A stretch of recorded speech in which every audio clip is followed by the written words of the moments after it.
क्या इमरान खान चांसलर का इलेक्शन लड़ने के अहल हैं? बरतानवी अखबार के इमरान खान के खिलाफ लिखे गए कॉलम पर सहाफ़ी हामिद मीर ने पाकिस्तानी मीडिया और हुकूमत की बोलती बंद कर दी।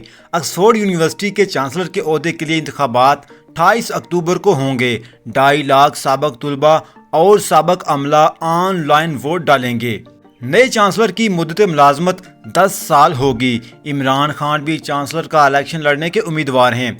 बरतानवी अखबार दी गार्डियन ने इमरान खान की अहलियत पर सवालात उठाते हुए लिखा कि बानी पीटीआई तालिबान के हमायती हैं, कई मौका पर उसका इतराफ़ भी कर चुके हैं। उसामा बिन लादेन को कभी शहीद कहा तो कभी इन्हें शिद्दत पसंद कहने से इनकार किया। बानी पीटीआई पर मुखालफिन को हरासा करने समेत खवातीन से मुतल्लक मतनाज़ा बयानात के इल्ज़ामात भी हैं। बरतानवी अखबार के मुताबिक सज़ा याफ्ता शख्स का ऑक्सफोर्ड यूनिवर्सिटी जैसे अदारे के चांसलर का इलेक्शन लड़ना काबिल कबूल नहीं।